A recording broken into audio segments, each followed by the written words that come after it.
Mummy जी, मैं घूंघट नहीं हटाऊंगी।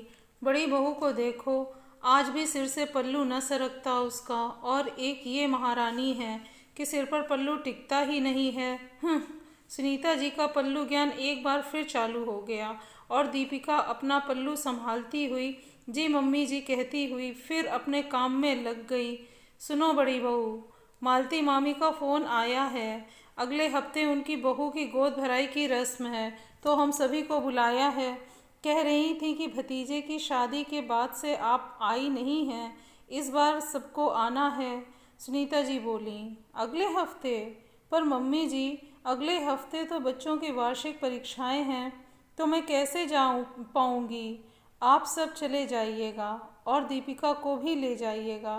2 साल हो गए शादी को, पर अभी तक गई नहीं मामी के यहाँ। हाँ ठीक है, छोटी बहू को ही ले जाती हूँ।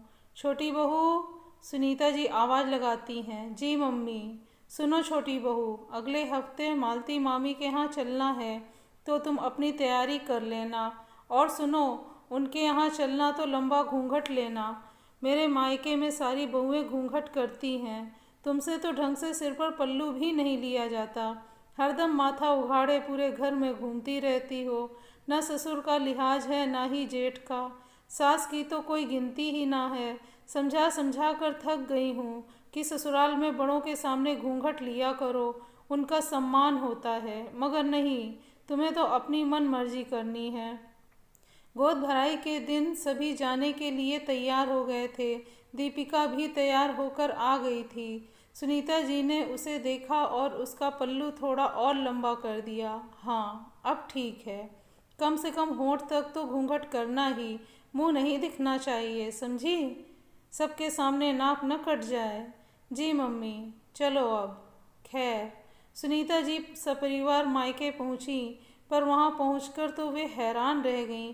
उनकी भतीजा बहू, जिसकी गोद भराई थी, वो स्लीवलेस ब्लाउज और नेट की खूबसूरत सी ओपन पल्लू साड़ी पहने सबसे हंस हंस कर बातें कर रही थी। घूंघट की तो बात छोड़ो, सिर पर भी पल्लू न था।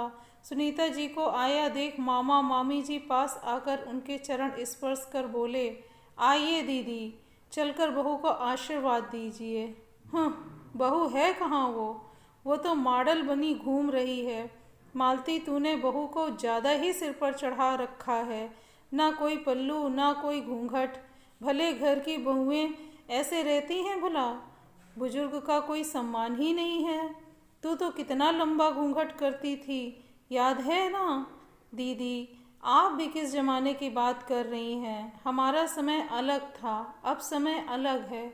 और फिर सम्मान सिर्फ घूंघट लेने से ही नहीं होता, सामने वाले की नज़र में होता है, उसके व्यवहार में झलकता है।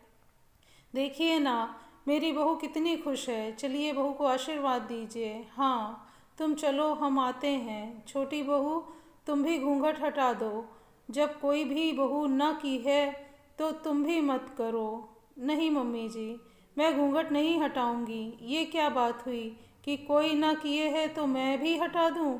मैं घूंघट करके आई न होती तो बात अलग थी। अब जब मैं यहाँ आ गई हूँ तो सबको देखकर मैं भी घूंघट हटा दूँ, ये मुझसे ना होगा। मैं ऐसे ही ठीक हूँ। तूने तो सास की बात ना मानने की कसम खा रखी है, सुनीता जी बोली। फिर दीपिका पूरे फंक्शन में घूंघट किए रही और सुनीता जी मुंह फुलाए रहीं कि छोटी बहू ने फिर उनकी बात ना मानी। तो दोस्तों, यह कहानी आपको कैसी लगी कमेंट सेक्शन में ज़रूर बताएं। ऐसी ही शानदार कहानियों के लिए मेरे चैनल को लाइक और शेयर करें। अगर चैनल पर नए हैं तो ज़्यादा से ज़्यादा सब्सक्राइब करें। Thank you.